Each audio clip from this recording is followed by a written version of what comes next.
আসসালামু আলাইকুম। আজকে যে প্রবলেমটা নিয়ে আসছি এটা আমাদের বোর্ডের জন্য খুবই গুরুত্বপূর্ণ একটা প্রবলেম। এটা প্রায়শই বোর্ডে আসতে দেখা যায়। আমরা দেখি কিভাবে সলভ করতে পারি কথা না বলে।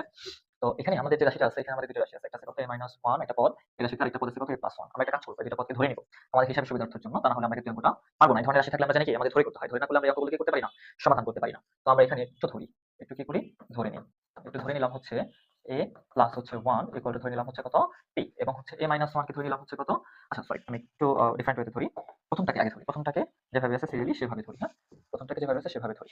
প্রথমটাকে ধরতে গেলে প্রথমটা কত ছিল, a-1 ছিল। তাহলে আমি a-1 কে ধরলাম হচ্ছে কত p, এবং a+1 কে ধরলাম হচ্ছে কত q। এবার আমাদের মাঝখানে কত আছে, a স্কয়ার আছে। এটাকে রিপ্লেস করার জন্য কিন্তু আসলে এত কাহিনী। তাহলে a-1 কে যদি আমি p ধরি তাহলে এটা কত আসে, px স্কয়ার, প্লাস a+1 কে যদি q ধরি কত আসে, qy স্কয়ার। কিন্তু এখানে xy ও চলে আসে, বাট ay এর মান, a স্কয়ার এর মানটা বসাইতে পারি না। তখন আমরা কি করব, তখন এই দুটাকে আমরা গুণ করব। এই দুটাকে আমরা কি করব, গুণ করব। যদি গুণ করি তাহলে এটা কি, a-1 এবং a+1 গুণ করলে আমরা জানি a স্কয়ার মাইনাস 1 আসে, আর p আর q গুণ করলে আসে কত, pq।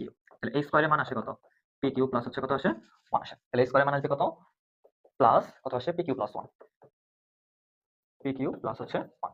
তারপরে আমরা কি করব, ন্যাচারালি গুণ করে দিব। pq আর xy গুণ করলে কত আসে, pq xy, 1 এর সাথে xy গুণ করলে xy প্লাস qy তার স্কয়ার। এবার আমরা কমন নিতে পারি, ন্যাচারালি এখানে কত px কমন যায়, px কমন গেলে একটা x থেকে যায়, প্লাস এই p আর x কমন গেলে থাকে হচ্ছে কত, qy, প্লাস এখান থেকে শুধুমাত্র y কমন যায়, y কমন গেলে থাকে শুধুমাত্র x, তার মানে x প্লাস q। দুইটা y ছিল, একটা y গেছে, একটা y আছে। এখান থেকে আমরা দেখতে পাই যে আমাদের এখান থেকে আবার এইটা আর হচ্ছে x প্লাস qy কমন যায়। তো x প্লাস x, আচ্ছা দেখি একটু, x প্লাস qy যদি কমন যায় তাহলে হচ্ছে x প্লাস qy টা আমরা একটু কমন নিয়ে নিলাম, থাকে হচ্ছে px প্লাস কত y। এখন এটা আমি আসলে লিখে ফেলছি যদিও, আমি একটু হিসেব না করি, কিন্তু এটা তো হবে না আসলে, কারণ আমাদের তো মান বসাইতে হবে। কি করতে হবে, মান বসাইতে হবে। আমরা মান ধরছিলাম, কি ধরছিলাম, মান ধরছিলাম। আমরা মান ধরছিলাম হচ্ছে p এর মান ধরছিলাম কত, a-1, p এর মান কত ধরছিলাম a-1, এবং q এর মান ধরছিলাম কত, a+1। এই মানগুলো একটু বসাইতে হবে আমাদের। x প্লাস হচ্ছে q এর মান ধরছিলাম কত, a+1, a+1 ইনটু কত y, আর এখানে হবে p এর মান ধরছিলাম কত, a-1, a-1 into x plus হচ্ছে y।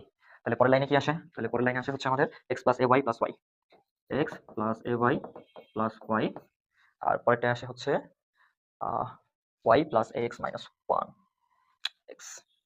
তাহলে পরেরটা আসে হচ্ছে আমাদের কত, গুণ করলে যদি আমরা দেখি a আর x গুণ করলে কত আসে, ax আসে, আর minus x, ax minus x plus হচ্ছে কত y।